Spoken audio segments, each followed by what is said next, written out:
चाहे आपने बहुत कुछ अच्छा काम किया या फिर कुछ बेकार काम किया या फिर मान लीजिए कुछ काम किया ही नहीं। कुछ तो लोग कहेंगे लोगों का काम है हेलो फ्रेंड्स, मैं हूँ विधि और आज मैं बात करूंगी how to overcome the fear of being judged. अगर आप मोटे हैं तो कहा जाएगा अरे एक्सरसाइज क्यों नहीं करती, थोड़ा कम खाओ, थोड़ी पतली हो जाओ। अगर आप अच्छी खासी जॉब कर रहे हैं बोला जाएगा अरे कुछ बिजनेस कर लो यार, अच्छा खासा कमाओ। अगर लड़की की शादी 25 साल पर हो जाती है कहा जाएगा अभी तो छोटी है, इतनी जल्दी शादी क्यों करवा दी। अगर 30 साल पे शादी हो तो बोला जाएगा कि आधी उम्र तो बीत गई। क्यों? क्या आपने नोटिस किया है कि जब आप किसी के बारे में कोई जजमेंट बनाते हैं, अपने मन में कोई धारणा बनाते हैं, तब आपकी उस मोमेंट पे उस इंसान के लिए फीलिंग्स क्या होती है, क्या इमोशंस होते हैं? क्या आपको उस इंसान पे बहुत ही ज़्यादा प्यार आता है उस मोमेंट पर? नहीं ना। एक रिसर्च के मुताबिक कहा जाता है कि प्यार और जजमेंट एक इमोशनल स्पेक्ट्रम के दो अलग अलग कोने हैं, वो कभी मिलते नहीं हैं। और जैसे कि दलाई लामा जी ने कहा है, love is the absence of judgement. जहाँ प्यार होगा वहाँ जजमेंट नहीं होगा, जहाँ जजमेंट होगा वहाँ प्यार नहीं होगा। सो आप समझ सकते हैं कि जो भी इंसान आपके बारे में कोई जजमेंट बना रहा है, आपको जज कर रहा है, उस मोमेंट पे उसका स्टेट ऑफ माइंड क्या है। और जजमेंट जो है वो अनअवॉइडेबल प्रोसेस है, हम उसे अवॉइड नहीं कर सकते। सो हम क्या कर सकते हैं? Let's face it. हम उसे फेस कर सकते हैं। तो हमें क्या करना चाहिए कि हमें किसी के भी जजमेंट से या किसी के भी कोई भी कमेंट से ज़्यादा फर्क ना पड़े। तो पहली चीज़ है अपनी प्रायोरिटीज समझें। अपनी प्रायोरिटी कैसे समझेंगे आप? सबसे पहले तो जो भी आपका डिसीजन है, जो भी आपका पैशन है, जो भी आप परस्यू कर रहे हैं, जिसके ऊपर लोग आपको जज कर रहे हैं, आपको उस पर विश्वास होना चाहिए। आत्मविश्वास सबसे बड़ी चीज़ है कि वो आपका आत्मविश्वास डगमगाना नहीं चाहिए कभी भी। अगर आपका आत्मविश्वास ही डगमगा रहा है तो लोग तो और 10 बातें और बोलेंगे, और अगर आप उनकी बातें सुनते रहेंगे, उनकी बातों को ज़्यादा प्रायोरिटी देंगे तो आप कभी भी सक्सेसफुल नहीं हो पाएंगे, खुल के अपने आप को एक्सप्रेस नहीं कर पाएंगे। सो सबसे पहली चीज़ है अपनी प्रायोरिटी समझें, अपने पैशन, अपने डिसीजन को ज़्यादा इंपॉर्टेंस दीजिए अदर देन दूसरों की बातों से। दूसरा पॉइंट है स्टॉप टेकिंग इट पर्सनली। अगर कोई आप पे कोई कमेंट कर भी रहा है, आपको कुछ बोल भी दिया, तो ज़रूरी नहीं है कि वो आपको एज अ पर्सन हेट करते हैं या आपको नहीं पसंद करते हैं। हो सकता है कुछ सुपरफिशियल चीज़ें हैं, जैसे कि आप कपड़े कैसे पहनते हैं, आप खाना कैसा खाते हैं, या फिर आपकी लाइफस्टाइल कैसी, उनमें से कोई पर्टिकुलर चीज़ उन्हें पसंद नहीं है जिस पे वो कमेंट कर रहे हैं। तो इसका मतलब ये नहीं है कि वो आपको ओवरऑल एज अ पर्सन पसंद नहीं करते हैं, आपको हेट करते हैं।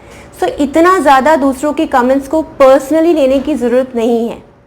जो पॉइंट है वो मेरा पर्सनल फेवरेट है। It is a very good tip actually कि जजमेंट्स आर शॉर्ट लिव्ड। जो हमारा ब्रेन है वो जो भी चीज़ें हम लोग सोचते हैं, जो भी हमारे आसपास होती है, उन सब चीज़ को अपनी मेमोरी में स्टोर करता जाता है। पर हमारे दिमाग को पता है कि जो जजमेंट्स हैं वो ज़्यादा इंपॉर्टेंट चीज़ नहीं है। तो फिर जो भी जजमेंट्स या जो भी धारणा हम दूसरों के बारे में बताते हैं वो उसको हमेशा टेम्पररी या शॉर्ट लिव्ड मेमोरी में सेव करता है। सो हो सकता है कि आज अगर आपके बारे में किसी ने कोई धारणा बनाई पर्टिकुलर चीज़ के बारे में, कुछ दिनों बाद या कुछ सालों बाद उनके दिमाग में वो बात हो भी नहीं, और हो सकता है वो अब उस बारे में सोच भी नहीं रहे या उनकी धारणा बदल गई है। तो ज़रूरी नहीं है कि एक बार अगर किसी ने आपको किसी बात पे जज कर लिया तो वो पूरी ज़िंदगी भर वो चीज़ दिमाग पे रख के बैठेंगे। So judgements are very short lived memories. Next जो पॉइंट है वो है not everyone is at your mental wavelength.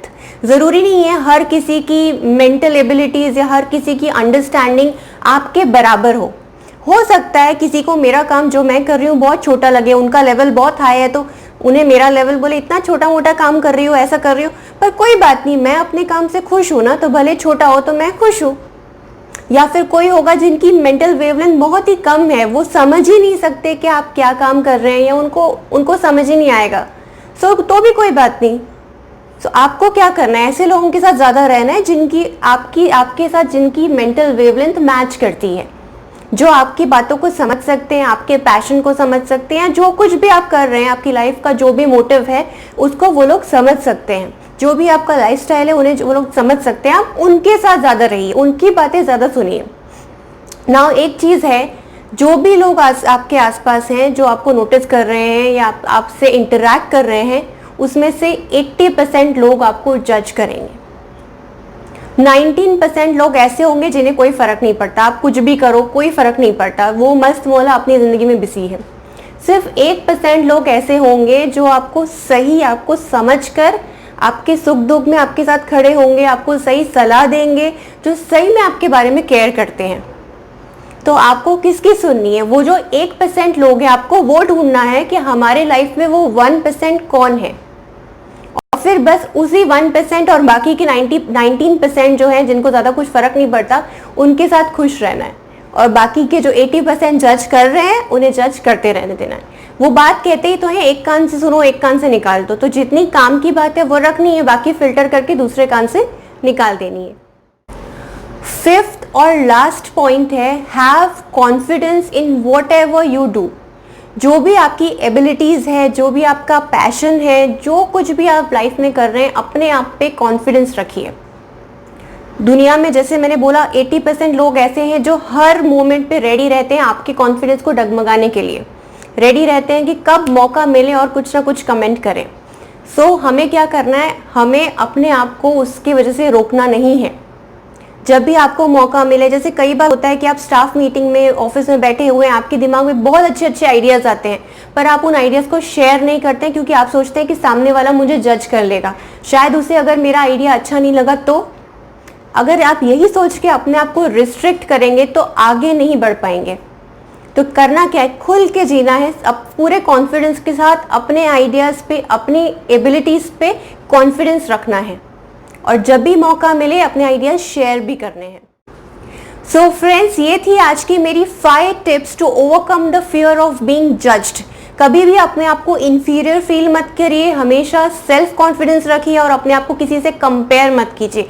अपनी यूनिक आइडेंटिटी सामने लाइए और देखिए कि दुनिया कैसे बदलती है आपके लिए। अगर आपने मेरा चैनल सब्सक्राइब नहीं किया है तो नीचे सब्सक्राइब बटन को जरूर हिट कीजिए ताकि आपको लेटेस्ट अपडेट्स मिलती रहे।